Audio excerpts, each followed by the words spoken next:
It's a time of year when deer behavior changes, primarily due to the rut.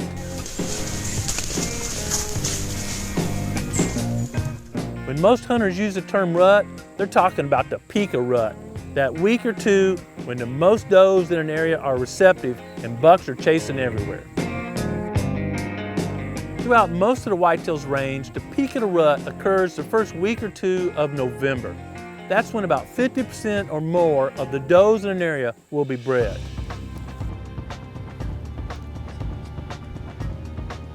Recently, Brad from Wisconsin shared some incredible Reconnex pictures that really define what all of us hunters want to see during the peak of the rut.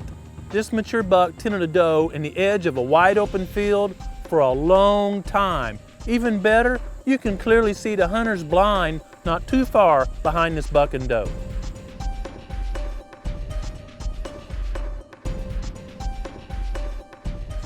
During the peak of the rut, does are the primary attraction, not food, cover, or water. We often have to adjust our hunting strategies and locations appropriately.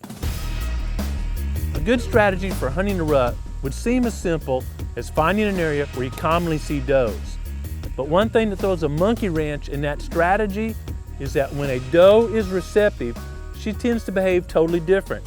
So you go to the food plot where you've been seeing 5 does every afternoon, and all of a sudden you're only seeing 4. Probably because that one doe that's receptive is in a different part of her home range or even outside of her normal home range. Scientists have been putting GPS collars on deer for over a decade now. One finding that really intrigues me as a hunter is that GPS collars clearly show that both bucks and does tend to take trips out of the core area and/or home range during the rut.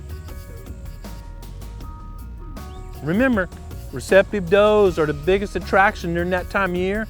And bucks are following that, and that throws the ability to predict where bucks are going to be out the window. To take advantage of these big changes in behavior, I like to hunt 2 areas. I like to hunt dense bedding areas that I can see into, or I like to hunt well-known travel corridors that lead from one bedding area or cover area to another. Several times I've observed does going in thick cover with a group of bucks chasing her. Clearly she's a receptive doe. It seems like she goes in thick cover, allows the mature buck to keep the other bucks at bay, so she's not constantly pestered as she would be running across open areas.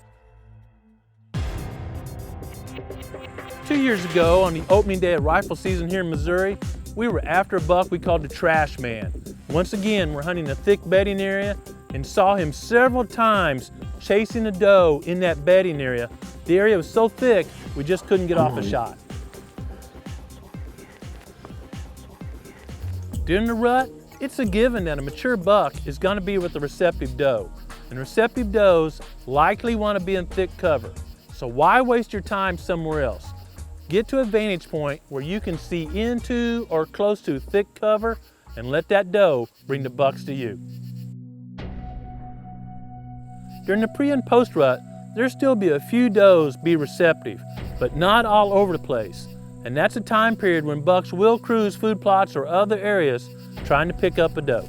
Stop, buddy, stop.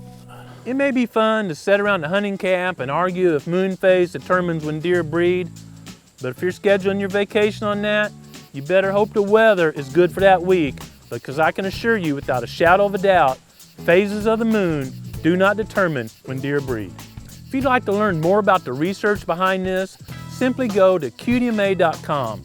They've recently published a great article about the research done on the peak of the rut.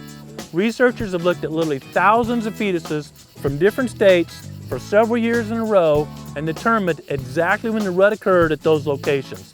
And it did not vary, even though the moon phase varied year for year at that location.